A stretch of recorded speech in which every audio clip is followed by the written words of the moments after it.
Hello and welcome back to my channel and a killer glute day.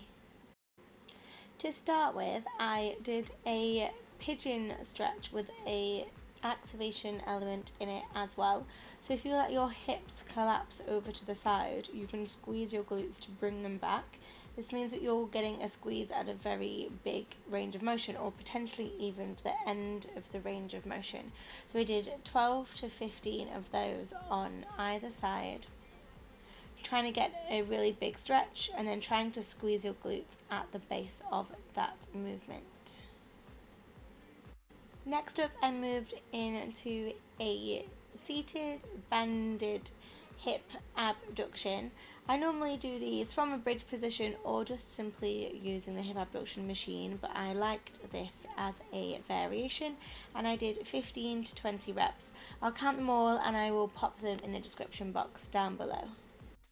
From there, I moved on to a banded bodyweight glutes bridge. So I go super slow, getting all the way to the top, making sure that I can feel that my glutes are doing the work before starting a gain. Make sure you feel it in the right place when you do your activation. It isn't about just going through the movements. You want to make sure that you are squeezing your glutes as much as possible, and with these as well, make sure you are pushing into your heels.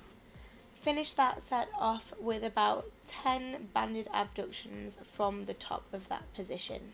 I also tried a few abductions lying on my back with the band around my knees. I didn't like it particularly, so I moved it down to my ankles and tried the same thing there instead. That was actually really difficult, so I really enjoyed it.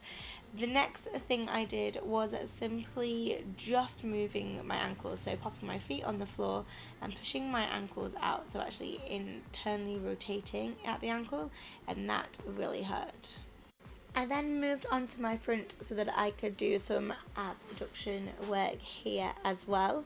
So I did 20 reps pushing my ankles out into the band. I did my last few with my legs elevated, and by this point I was definitely active.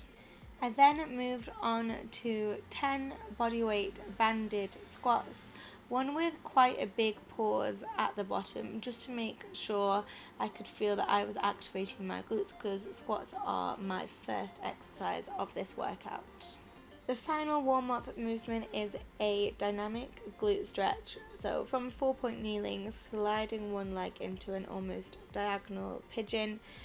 I do think it's quite difficult to both activate and fully stretch your glutes, because most activation exercises go through quite a short range of motion, so I was trying to have a play with getting as much movement in my hips as possible. So that is why I'm doing this, and it, contrary to what my face says, felt very good in the hips. From there, I moved on to my first exercise, which was barbell back squats. I always make sure I do a set with the bar just to get my shoulders and my position feeling really good and really comfortable. Then I went into a set with 60 kilos, which is just a little bit below my working weight, for the same reason, just to get everything feeling good and in the right place. Then I went on to 4 sets of 5 after that. So 1 set with the bar, 1 set with 60 kilos, and then I did 4 sets of 70. So 5 sets of 5 in total. When you back squat, especially if you're trying to activate your glutes a lot, you need to make sure you're externally rotating your thighs at the top of the movement. So pulling your knees to face outwards, not necessarily moving your feet, but externally rotating the thigh bone. Then you would have to start by pushing your hips backwards, or breaking at the hips first. This may mean that you end up with slightly more of a forward lean rather than a really upright back position, but I found that this puts the most tension through the glutes, and when pushing up and driving through the heels, you can really get your glutes to start and finish that movement. I did find on this day of my squats, I wasn't feeling as strong as I normally was, so I kept the weight relatively low. I kept the reps relatively low and just focused on activating my glutes. I also felt that in the next exercise, which was the hip thrust, I only did 7 reps in my first set because I just couldn't quite get my position to feel right. I felt like the box was a bit too high, and from looking at this, I probably needed to bring my heels a little bit closer to me. I went for 4 sets of 7 to 8 reps. It's best to go for slightly less reps or to drop the weight if you aren't feeling like you're in the best position possible.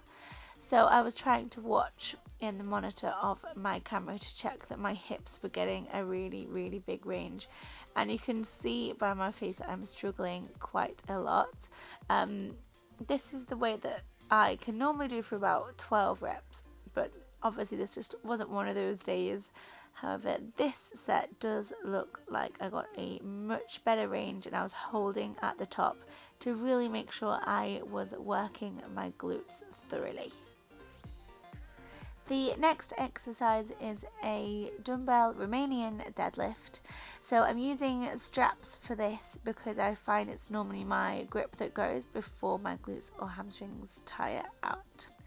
I am focusing on pushing my hips backwards and trying to get a stretch in my glutes and hamstrings.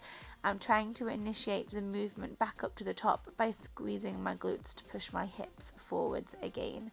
So similar to the squat, you are starting and finishing the movement with your hips or your glutes, trying to get a stretch and then squeezing from that most stretched position, trying to activate the glutes in the stretch to squeeze and come back to the top. I did 12 to 15 reps and I did 4 sets, although I do remember that the 4th set I think I basically struggled and I think I had to stop a little bit earlier. But yeah, aim for 4 sets, lots and lots of reps, and make sure you're pushing backwards, weight in your heels. From there, moving on to a superset using the TRX. So a reverse lunge, similar kind of movement to a Bulgarian split squat or a split lunge or a regular old reverse lunge. So focusing on pushing the hips back, the weight in the supporting heel, again trying to get the biggest stretch possible in the hamstring and glutes, and focusing on pushing down into the heel and squeezing the glute at the biggest stretched position so that the glutes do the majority of the work to lift back up. The further back you go, the bigger range of movement you get, the harder this is going to be. And I find the more I shift my hips backwards, allow my torso to come forwards, and so therefore breaking at the hips, that gives me the better stretch and therefore the better squeeze. So that one is 10 reps on either side. After doing 10 reps on each side of that, I took it down to the floor and popped my heels into the TRX to do a glute bridge. Now this glute bridge variation uses your hamstrings quite a lot in order to keep your feet stable in the stirrups. But again, I'm trying to focus on squeezing my glutes from the flat position so that they initiate the movement, and I am squeezing as hard as possible. I really like these. Again, it's only 10, but if you feel your hamstrings and glutes are better at these bodyweight exercises, then please do more. I do found that my hamstrings get quite tired, so that is why I only did 10, because they really hurt. After completing that superset 3 times, I moved on to the lying hamstring curl machine, and I simply did 2 sets of 8 to 10 reps on here, focusing on hamstrings. Everything else I was trying to really squeeze my glutes. This one, really try and focus on the middle of your hamstring. From there, moving on to the hip abduction machine for 2 sets of 25 reps.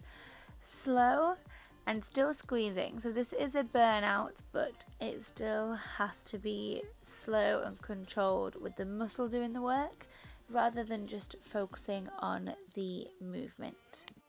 I did quite a lot of exercises because I had over an hour to train, so I had a really good warm-up and activation, and you could 100% halve that if you need to. However, if you have trouble activating your glutes, then it's definitely worthwhile spending a lot longer on your activation.